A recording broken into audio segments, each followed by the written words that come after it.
अगर कर्मू जी की रिहाई पे या जमानत पे बात करें तो क्या लगता है कि इन धाराओं से उनको राहत मिलेगी?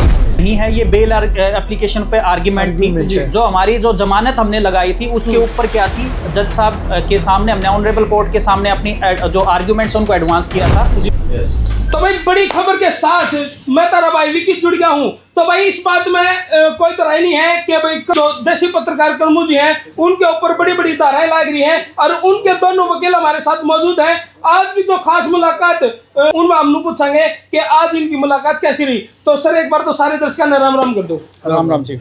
तो आज नू बताओ जी, देसी पत्रकार कर्मू के ऊपर लगी इतनी बड़ी धाराएं जो आज पूरे देश में फैल रही हैं और पूरे देश की निगाहें इसी मामले में टिकी हुई हैं, तो सारे दर्शकों ने बता दो कि उनको राहत मिली है कि नहीं मिली या आगे क्या होगा इस केस में। देखिए, आज उनकी बेल पेंडिंग थी जी, तो उसमें हम ऑनरेबल कोर्ट के सामने पेश हुए हैं और हमने अपनी जो आर्ग्यूमेंट्स थी वो आर्ग्यूमेंट्स कोर्ट जज साहब के सामने रखी है। अब बेल होती है नहीं होती वो तो उनका निर्णय है जी। तो आर्ग्यूमेंट हो चुकी है और हम अभी वेट कर रहे हैं डिसीजन का जी। और काफ़ी जज साहब भी काफ़ी नाखुश थे जिस तरह से धाराएं लगाई गई, जिस तरह से प्रोसीजर अडॉप्ट किया गया है। लेकिन इस विषय पर मैं अभी कुछ ज़्यादा सी बोलना ठीक नहीं होगा। जी जी जी। तो मनोज कुश जी, आप ये बताओ कि इतनी बड़ी धाराएं एक पत्रकार के ऊपर थोपी जान लग रही है, कहीं ना कहीं लोकतंत्र के चौथे स्तंभ पर ये अटैक दिखाई दे रहा है। देखो, ये बात बहुत ही स्टिक बैठती है क्योंकि हमारे अगर लोकतंत्र की बात करें, पूरी दुनिया के अंदर अगर भारत का लोकतंत्र सबसे पहले नंबर पे आता है और लोकतंत्र को जो सेव करने का काम करते हैं वो होता है मीडिया होता है। तो मीडिया को चौथा स्तंभ बोला गया है किसी भी लोकतंत्र का। अगर लोकतंत्र के अंदर मीडिया को अगर उसकी आवाज को दबाने का काम किया जाता है तो लोकतंत्र की हत्या माना जाता है।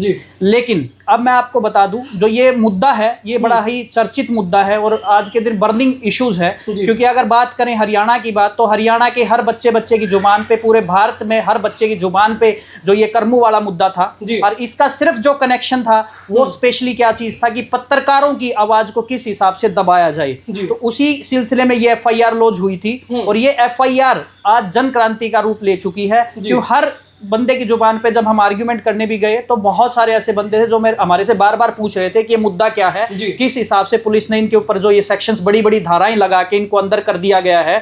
ये अपने आप में बड़ा सवालिया निशान था प्रशासन के ऊपर भी और पुलिस के ऊपर भी। लेकिन मैं आपके क्वेश्चन पे ही आता हूं कि भाई अगर किसी की आवाज दबाना ये हमारे कॉन्स्टिट्यूशनल राइट्स, जिसे हम संवैधानिक अधिकार है, उसका हनन मानेंगे और कभी भी हम अच्छी बात कहीं पे रख रहे हैं, देश हित में बात कर रहे हैं तो वो आवाज उठनी चाहिए, ना कि उसको दबा देना चाहिए। जी।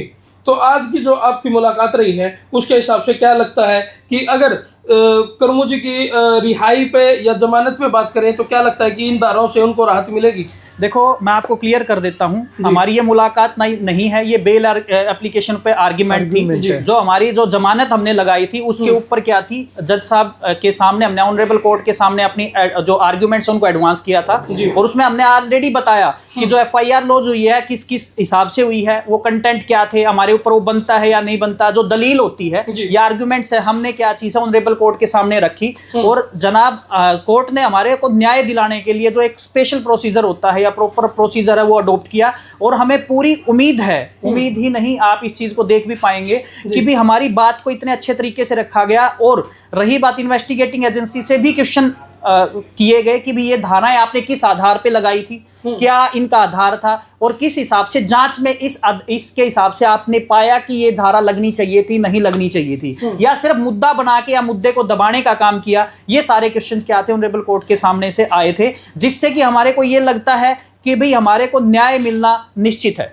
संदीप जी, क्या लगता है आपको कर्मू जी की गिरफ्तारी पर अगर बात करें? देखिए, एक इनकी जो गिरफ्तारी थी, इन्वेस्टिगेशन एक प्रोसीजर होता है उसमें जो पहले CRPC होती थी, अब BNNS होगी है, उसके अनुसार कोई प्रोसीजर फॉलो नहीं किया गया और एक तरह से हमने तो ऑनरेबल कोर्ट के सामने भी बात रखी है। सबसे पहले इनको नोटिस देना चाहिए था, नोटिस देते ये उसका फिर ये जवाब देते, फिर जो इनके खिलाफ आरोप थे एक बार डिजिटल प्लेटफॉर्म पर सारी चीज़ें थी उनको एनालाइज करते और जो धाराएं बनती थी वो धारा लगा देते और इनकी अंदर जाने की वो नहीं थी, क्योंकि जिसमें जितनी भी धाराएं इस तरह के सेक्शन में बिलो 7 ईयर होती, 7 ईयर के सेक्शन थे जी। लेकिन सिर्फ और सिर्फ वो अंदर रहें, वो जेल में जाएं, कुछ ऐसी धाराएं, खतरनाक धाराएं उनके ऊपर लगा दी जो कि बिल्कुल गलत है। अगर बात करें इनके ऊपर मुकदमा के मामलों की, तो अभी करनाल से भी एक नया मामला इनके ऊपर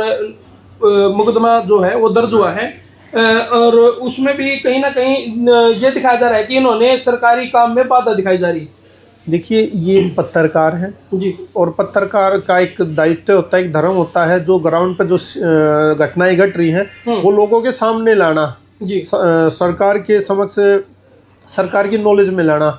और मेरे ख्याल से इस तरह से जो 20-25 पत्रकारों के ऊपर लगाई गई हैं ये बिल्कुल गलत है। और शायद हमारे मुख्यमंत्री जी अच्छे इंसान हैं, शायद क्या वजह रही है तो शायद सिस्टम को ही पता है, लेकिन ये इस तरह की पत्रकारों के पत्रकारों की छोड़िए, एक आम आदमी की भी कुछ फंडामेंटल राइट्स, उनको बोलने की आज़ादी है, उस आज़ादी को आप कर्टेल नहीं कर सकते।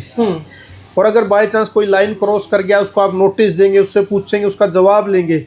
अगर फिर भी कोई आगे मुकदमा बनता है, कोई अरेस्ट बनती है, तो वो एक प्रोसीजर टोटली वायलेशन हुआ है इस मामले में जी। तो मनोज जी, आपकी क्या राय है उन पत्रकार साथियों के लिए जिनके ऊपर अभी मुकदमे भी दर्ज हो गए हैं, या उनको किन बातों का ज़्यादा ध्यान रखना चाहिए किसी भी मामले को कवर करने के लिए? देखो, मैं आपके चैनल के माध्यम से बताना चाहूँगा कि अब पहले भी मैंने जैसे बताया था कि भी हर बंदे को हमारे संविधान ने कुछ अधिकार दिए हैं, और अधिकारों के साथ साथ कुछ कर्तव्य भी दिए हैं। अगर हम अधिकारों की बात तो सबसे पहले जाके करते हैं कि हमारा ये अधिकार है, कम से कम हमारे देश के लिए कोई कर्तव्य है, हमारा दायित्व है, उसको भी हम निर्वाह करें। और रही बात, जितने भी पत्रकार बंधु इस वीडियो को देख रहे हैं या जिस पत्रकारिता से जुड़े हुए जो भी लोग कोई पब्लिश करता है न्यूज़ को, तो इस चीज़ का ध्यान रखें, जब भी आप कोई चीज़ खबर प्रसारित करते हैं या उसको प्रिंट करते हैं, पहले उस खबर की तह तक जाएं, पहले फैक्ट्स को क्या करें, वेरीफाई करें कि ऐसा कुछ हुआ था या नहीं हुआ था। तीसरी चीज़ क्या चीज़ है, कोई भी पब्लिक डॉक्यूमेंट बनता है, लाइक अगर कोई एफआईआर हुई है तो एफआईआर के कंटेंट तक जाके आप लीगल ओपिनियन लेने के लिए आप क्या कर सकते हैं, किसी एडवोकेट की सलाह ले सकते हैं या लीगल कंसल्टेंट की सलाह ले सकते हैं। अगर मेडिकल की बात करते हैं तो डेफिनेटली किसी मेडिकल ऑफिसर जो भी मेडिकल प्रोफेशन से जुड़ा हुआ है उससे ओपिनियन लेके ही अपनी क्या करें, पब्लिश करें। अपनी खुद की आवाज़ क्या चीज़ है, अपनी बात उसके अंदर ऐड ना करें, सिर्फ जो पब्लिक बोल रही है या जो चीज़ आपके सामने है तथ्य के रूप में है, डॉक्यूमेंटेशन के रूप में है, उसको ही कम्युनिकेट करें। अगर ऐसा करते हैं तो आप इस टाइप के जितने भी केसेस रजिस्टर्ड होते हैं किसी पत्रकार के ऊपर या किसी के ऊपर, उस अपराध से बच सकते हैं। और आप निष्पक्ष और जो जहां तक लगता है कि देश हित की खबर अगर डालेंगे, तभी जाके आप क्या कर पाएंगे, देश का विकास कर पाएंगे, आगे बढ़ा पाएंगे। जी बिल्कुल।